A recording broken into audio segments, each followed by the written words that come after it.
Thank you, everyone. Thank you for the invitation to present here today. My talk is going to focus on two areas that are linked to two ESPON projects that I've been involved in. And together, I use these to think about the challenge of funds. So how do we fund a just transition? And I look at where we are at this point in time with regard to EU policy. So as I said, my talk is going to focus on two areas that are linked to two ESPON projects that I was involved in, the EDORA and the ESCAPE projects. I very briefly draw on research undertaken for the EDORA project as a way of highlighting issues with regard to the future of rural development and territorial cohesion.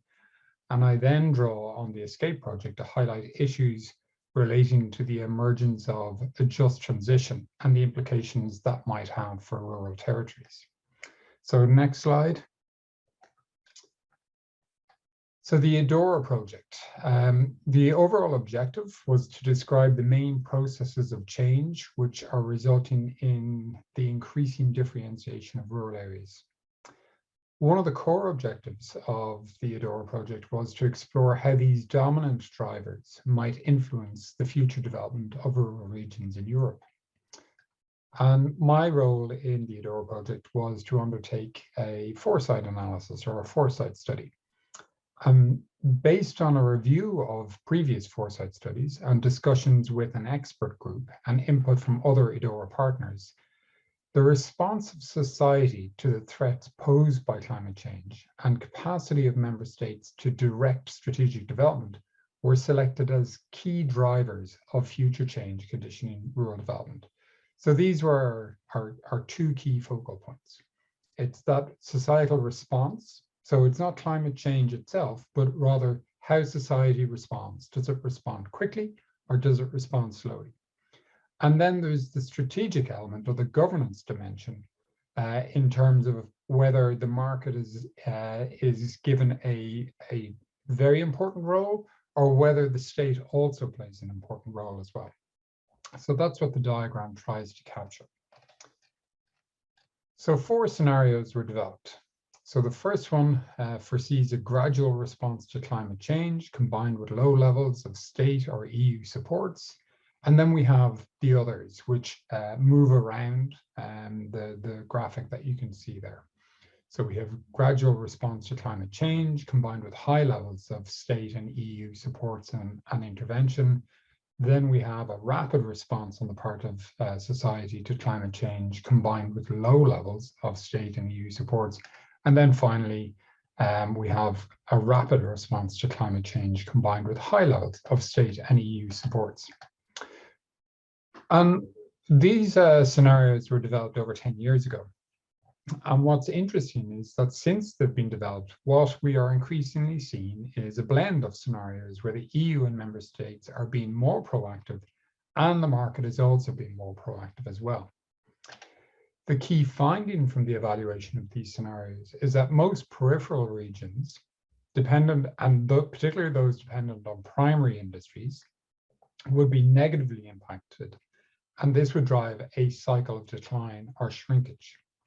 And this leads me to the ESCAPE project. So the next slide. So in the years since the publication of the EDORA report and many other reports concerned with future trends and their potential implications for rural areas, the climate crisis has moved center stage, and as has the role of EU and states in taking action. At the EU level, we've seen greater urgency to engage with the issues resulting in the publication of a range of strategies and policies, including the EU Green Deal, the long-term vision for rural areas, the biodiversity strategy, and the farm to fork strategy, and also, of course, the new common agricultural policy. An interesting dimension of all of these documents is their emphasis on developing or implementing policies that are just or fair.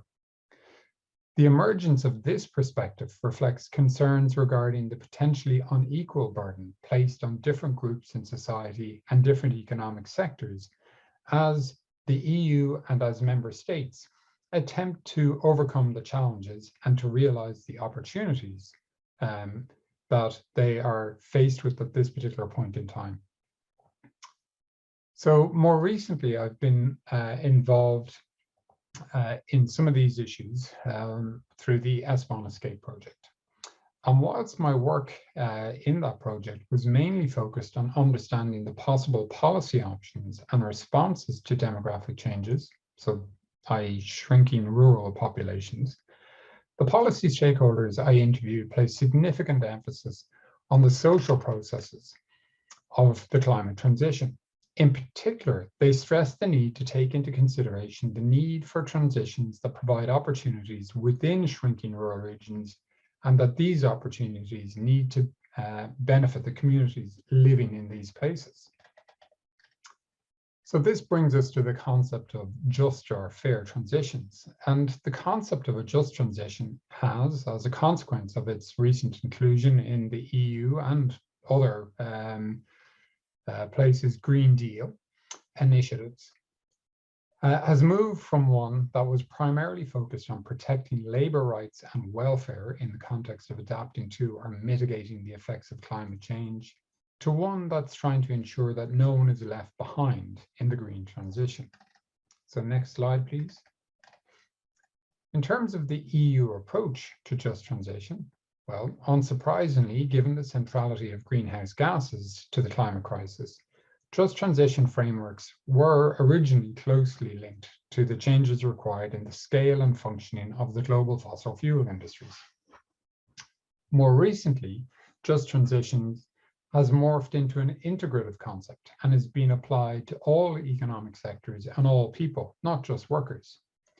This approach is clearly reflected in the European Green Deal, which was published in 2019, which sees the concept spanning multiple policy areas and their different objectives. This document sets out a new growth strategy that aims to transform the EU into a fair and prosperous society with a modern, resource-efficient and competitive economy where there are no net emissions of greenhouse gases in 2050 and where economic growth is decoupled from resource use. It also aims to protect, conserve and enhance the EU's natural capital and protect the health and well-being of citizens from environmental risks and impacts. And just shortly after that particular sentence, there's another one. And this one is, I think, more relevant to us here today. And it states that at the same time, this transition must be just and inclusive. It must put people first and pay attention to the regions, industries, and workers who have faced the greatest challenges. To meet these challenges, the Commission emphasized the need for multi-level just transition governance frameworks that foreground competing social and economic priorities and highlight the compromises that will be necessary if socially sustainable solutions that deliver a lower carbon economy are to be achieved. It emphasizes active public engagement and participation, bringing together citizens, civil society, and industry at national, regional, and local authority level, whilst working in conjunction with the EU's institutions and consultative bodies. So next slide, please. In the first half of 2020, the EU published a number of initiatives in support of delivering just transitions, including the presentation of the Green Deal Investment Plan and the Just Transition Mechanism in January of that year. And that was followed by the Industrial Strategy and Circular Economy Action Plan, and then the Farm to Fork Strategy. And more recently, we've had the new Common Agricultural Policy as well. These initiatives are largely built on the pre-existing regulatory and budget framework of the EU, and responsibility for the different aspects rests with the competent Directorate Generals. And this is a really important point, and it's central to what I'm going to cover in the rest of this presentation. So as part of the Just Transition Mechanism, the Just Transition Fund seeks to support just transition territories to alleviate the impact of transitioning by financing the diversification and modernization of the local economy and by mitigating the negative repercussions on employment. These territories, these just transition territories, are NUTS2 regions that are identified on the basis of the carbon intensity of industry in that region. The numbers employed in coal mining, lignite, and industry, and the production of peat and oil shale. In effect, this fund of €7.5 billion is fresh funding targeted towards old industrial regions, so not necessarily rural regions. To access this fund, member states are required to match each euro drawn from the fund with €1.5 from either their ERDF or ESF Plus budgets. And whilst this may have relatively minor effects in some member states, it could result in resources being diverted from budgets that had been allocated to regions that are not classified as just transition territories. As a consequence, a ceiling has been placed on the maximum transfer that is allowed for each member state. So analysis was undertaken by Cameron et al.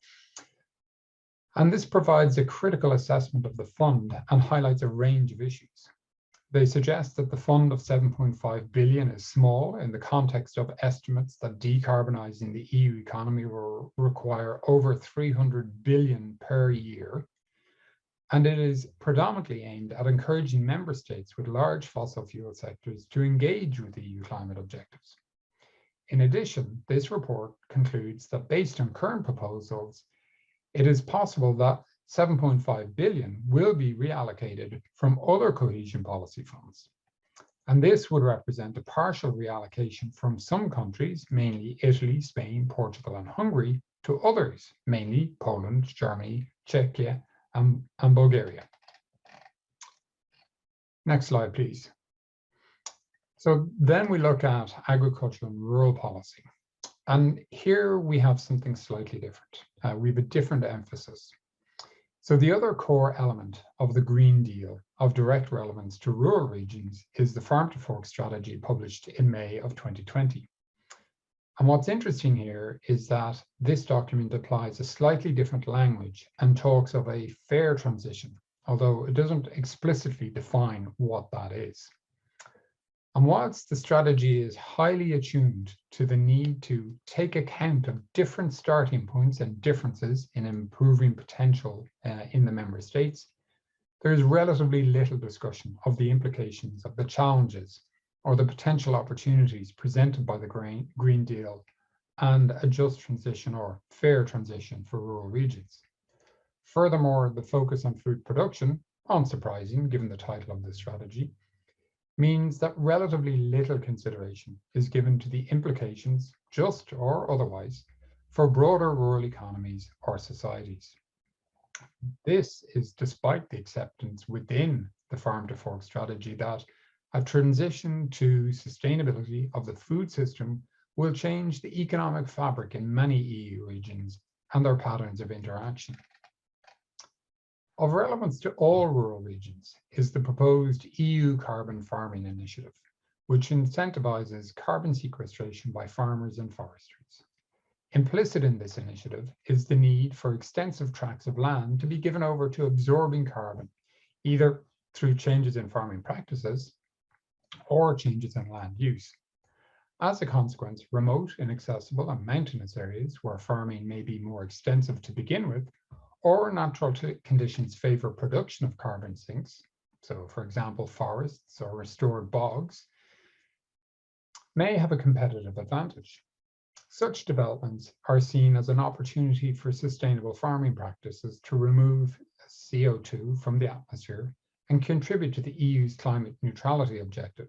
And these, the strategy argues, should be rewarded either via the Common Agricultural Policy or other public or private initiatives. It highlights the role of the proposed EU carbon farming initiative under the Climate Pact in certifying the amount of carbon removed and thereby providing an opportunity for this to be traded with other actors in the food supply chain or other economic sectors. Whilst the spatial dimensions of the development of these markets are not explicitly considered within the strategy, there is a need to reflect on issues of spatial justice or fairness. The practice of a just transition has to consider which economic and business models ensure communities in these regions are beneficiaries of the shift to carbon farming and not reduced to living with the externalities of sequestration.